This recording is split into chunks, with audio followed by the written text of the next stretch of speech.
আসসালামু আলাইকুম, সবাইকে স্বাগতম। প্রিয় শিক্ষার্থী বন্ধুরা, আজকে আমি যে এইচএসসি আইসিটি বিষয়ে চতুর্থ অধ্যায়ের এইচটিএমএল সম্পর্কিত এইচএসসি টেস্ট পরীক্ষার রাজুকুত্তরা মডেলে যে প্রশ্নটি এসেছিল সৃজনশীল প্রশ্ন এইচটিএমএল সম্পর্কিত, বিশেষ করে ওয়েব ডিজাইন সম্পর্কিত এই প্রশ্নটির সঠিক সমাধানের চেষ্টা করব। তো আলোচনায় আছি আমি মোহাম্মদ সিরাজুল ইসলাম। প্রিয় শিক্ষার্থী বন্ধুরা, শিক্ষার্থীদের অনুরোধে আমি অনলাইনে ক্লাস নিই। কিছু শিক্ষার্থী আমাকে এই টেস্ট পরীক্ষার প্রশ্নের সমাধান করানোর জন্য অনুরোধ করেছিল, তাই আমি ইতিপূর্বে এই ক্যাডেট কলেজের প্রশ্নগুলির সমাধান করেছি, এই প্লে লিস্টে দেওয়া আছে। এবং আজকে এই কলেজের প্রশ্নটি সমাধান করব, রাজুকুত্তরা মডেল কলেজের প্রশ্ন এবং সংখ্যা পদ্ধতি, তারপর হচ্ছে কি যে লজিক গেট, সি প্রোগ্রাম, এই প্রশ্নগুলিরও আমি সমাধান করে দেব ইনশাআল্লাহ। যদিও রোজা আছি, কষ্ট হয়, তারপরেও চেষ্টা করতেছি ছুটির দিনে ক্লাসগুলি করানোর। তো রাজুকুত্তরা মডেলের ছোট্ট ছোট্ট দুইটা প্রশ্ন এসেছিল। একটা চিত্র দিয়েছিল এরকম, আর বলা ছিল উদ্দীপকের আলোকে ওয়েব পেজ প্রদর্শনের জন্য HTML কোড লিখো। একদম সহজ। কম্পালসারি লেখাটা দুইটা বৈশিষ্ট্য, একটু বাঁকা বাঁকা এবং আন্ডারলাইন, বাঁকা এবং আন্ডারলাইন। বাঁকা করার জন্য আই ট্যাগ ব্যবহার করতে হবে, আর আন্ডারলাইন করার জন্য ইউ ট্যাগ ব্যবহার করতে হবে, তাই না?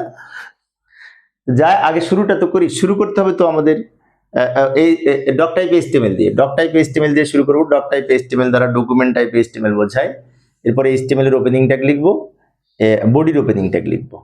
এইবার এই লেখাটা লিখব, এই থ্রির মধ্যে লিখতে পারি। এখন এই লেখার এই লেখার মধ্যে কিন্তু একটু পার্থক্য আছে। এই লেখাটা কিন্তু হেডিং আকারে দেয়া। হেডিং লেখার জন্য H1 থেকে 6 পর্যন্ত হেডিং ব্যবহার করা যায়। তো আমরা H2 ব্যবহার করতে পারতাম, 3ও ব্যবহার করতে পারতাম। H3 ব্যবহার করলাম, লেখাটা এরকম হেডিং আকারে হবে। এই লেখার এই লেখার স্টাইলের মধ্যে কিন্তু একটু পার্থক্য আছে। উপরে একটা হেডিং এবং একটু বড় দেখাচ্ছে। H3-র মধ্যে লিখলে এরকম এই কোয়ালিটি হবে। এবার লেখাটা সম্পূর্ণ লিখব এবং H3 ক্লোজ করব। H3 ওপেন, H3 ক্লোজ, ফলে লেখাটা হেডিং হবে। এবং এই লেখাটার হেডিং ছাড়াও আরো দুইটা বৈশিষ্ট্য আছে। একটা হচ্ছে আন্ডারলাইন করা, ইউ ব্যবহার করেছি আন্ডারলাইন করার জন্য। আরটা হচ্ছে বাঁকা করে লেখা, আই ব্যবহার করেছি ইটালিক। বাঁকা করে লেখার জন্য আই ব্যবহার করলাম,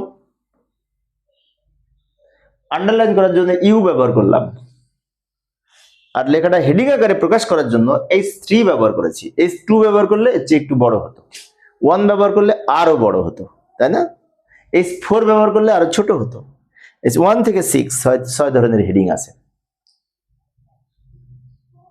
এবার এর নিচে 1 2 3 লিস্ট আকারে দেয়া। লিস্ট তৈরি করতে তো আমরা সবাই পারি।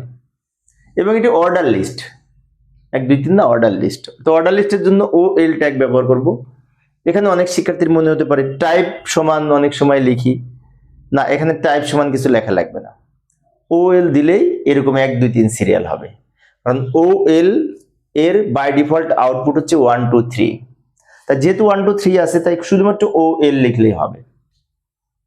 এরপরে বাংলার দুই পাশে LI লিখবো, কারণ লিস্ট আইটেম তৈরি করতে LI লিখতে হয়। ইংলিশের দুই পাশে LI, আইসিটির দুই পাশে LI, সবার শেষে OL ক্লোজ করব।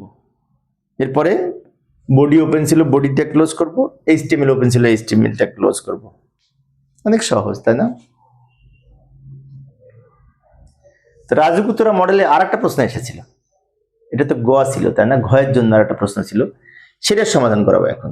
এই যে এটাও আরো সহজ, সিম্পল একটা টেবিল, কিন্তু এই যে এইগুলি কিন্তু বোল্ড করা, আর এগুলি বোল্ড করা না। আবার এগুলি সেন্টার অ্যালাইন, তাই না? এইগুলো আবার সেন্টারে আছে, এটা আবার সেন্টারে না, বাম দিকে। কিছু কিছু পার্থক্য। এগুলো আবার বাঁকা বাঁকা। টেবিল হলেও টেবিলের মধ্যে কিন্তু প্যাচ আছে।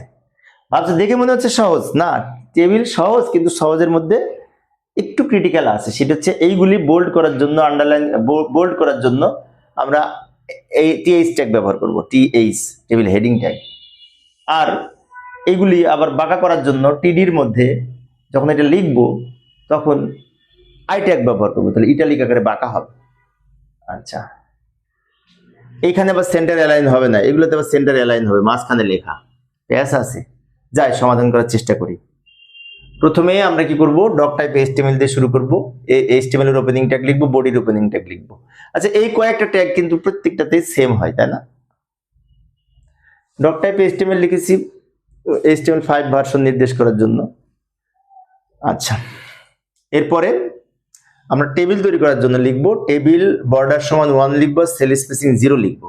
সেল স্পেসিং 0 না দিলে টেবিলের দাগগুলি এরকম হবে না, ডাবল ডাবল দাগ মনে হবে।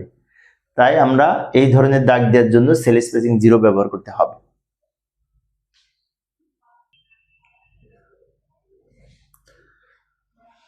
তো এবার আমরা টেবিলের রো তৈরি করার জন্য টিআর ট্যাগ ব্যবহার করব, সেল তৈরি করার জন্য TH অথবা TD ব্যবহার করব। তাহলে রো কয়টা? 1 2 3, তো 3 বার টিআর ট্যাগ ব্যবহার করব, টিআর ওপেন টিআর ক্লোজ। আর সেই টিআর এর মধ্যে 1 2 3 4টা করে সেল হবে। তো সেল তৈরি করার জন্য প্রথমে TH লিখবো, কারণ এটা বোল্ড করা, আর পরেরগুলি TD লিখবো। প্রথমে TH লিখবো, পরেরগুলি TD লিখবো। ভালো করে লক্ষ্য করি, এই যে প্রথমে টিআর ওপেন করলাম, এই স্টুডেন্ট আইডি দুই পাশে লিখবো TH, এই যে TH ওপেন TH ক্লোজ, মাঝখানে স্টুডেন্ট আইডি, SID মানে স্টুডেন্ট আইডি। 5001 এর দুই পাশে TD, 5002 এর দুই পাশে TD, 5003 এর দুই পাশে TD। এখন অনেক শিক্ষার্থীর মনে হতে পারে এখানে TH লিখলাম কেন আর এখানে TD লিখলাম কেন? TH এর বাই ডিফল্ট আউটপুট লেখাটা মাঝখানে থাকবে এবং বোল্ড হবে। তো লেখাটা কিন্তু মাঝখানে এবং বোল্ড TH লেখার কারণে। আর TD যদি লিখি তাহলে লেখাগুলো বাম দিকে থাকবে এবং বোল্ড হবে না, নর্মাল লেখা হবে। তাই TD লিখেছি। TD দ্বারা টেবিল ডেটা বোঝায়, TH দ্বারা টেবিল হেডিং বোঝায়। অনুরূপ আর একটা সেট হবে, টিআর ওপেন, নেমের দুই পাশে TH লিখবো, এটার দুই পাশে TD লিখবো। কিন্তু একটা কথা আছে, TD এর মধ্যে আবার I লিখবো ইটালিক করার জন্য, একটু বাঁকা বাঁকা লেখা কিন্তু। এই যে লক্ষ্য করি, TD ওপেন TD ক্লোজ, মাঝখানে লিখেছি এখানে যা লেখা আছে অনির্বাণ, এবং I লিখেছি I open I close, italic open italic close বাঁকা করার জন্য। এটাও সেম ভাবে লিখবো, TD ওপেন TD ক্লোজ, মাঝখানে স্বপ্ন, দুই পাশে আবার I লিখবো বাঁকা করার জন্য। জেসমিনেও তাই লিখবো। ভালো করে লক্ষ্য করি, টিআর ওপেন টিআর ক্লোজ, এই সেলটা তৈরি হবে, এই সেলের মধ্যে এই রোটা তৈরি হবে, রো এর মধ্যে 4টা সেল, তাই 4 বার আমরা লিখেছি। প্রথমবার TH লিখেছি বোল্ড করার জন্য, পরেরগুলি হালকা তাই আমরা TD লিখেছি। এবং প্রতিবার বাঁকা যেখানে ছিল, যে কটা বাঁকা ছিল সেগুলো লেখার জন্য I ব্যবহার করেছি, I ওপেন I ক্লোজ, বাঁকা করার জন্য, ইটালিক করার জন্য। এই পর্যন্ত হয়েছে। এবার নিচেরটুকু ঝামেলা নেই, তবে এখানে অ্যালাইন সমান সেন্টার হবে মাঝখানে নেওয়ার জন্য। এই যে লক্ষ্য করি, টিআর ওপেন, এটা দুই পাশে TH লিখবো কারণ বোল্ড করা, এটা দুই পাশে TD লিখবো, কিন্তু এখানে অ্যালাইন সমান সেন্টার হবে মাঝখানে নেওয়ার জন্য। এটা মাঝখানে ছিল না তাই অ্যালাইন সমান সেন্টার লিখিনি, বাট এগুলো তো মাঝখানে, তাই প্রত্যেকটা অ্যালাইন সমান সেন্টার লিখবো। TD অ্যালাইন সমান সেন্টার মাঝে নেওয়ার জন্য, এবং এটা লিখেছি। তারপর এটা লিখবো, ওটা লেখার সময়ও সেম হবে। ভালো করে লক্ষ্য করি, টিআর ওপেন টিআর ক্লোজ, এই রোটা তৈরি হবে, ও রো এর মধ্যে 4টা সেল ছিল, তাই 4 বার আমরা লিখেছি। প্রথমবার TH লিখেছি বোল্ড করার জন্য, পরবর্তীতে TD লিখেছি হালকা লেখা সেই জন্য। এখানে প্রতিবার অ্যালাইন সমান সেন্টার লিখেছি কারণ লেখাগুলি মাঝখানে, আর উপরে অ্যালাইন সমান সেন্টার লিখি নাই কারণ লেখাগুলি বাম দিকে ছিল। TD দিয়ে লিখলে লেখাটা বামে থাকে, সেন্টারে যায় না। প্রিয় শিক্ষার্থী বন্ধুরা, এই ছিল আজকের আলোচনা। শিক্ষার্থীদের অনুরোধে আমি অল্প অল্প করে আলোচনা করি, একটা করে বোর্ড। পরের ক্লাসটি দেখার আমন্ত্রণ রইল। খুদা হাফেজ।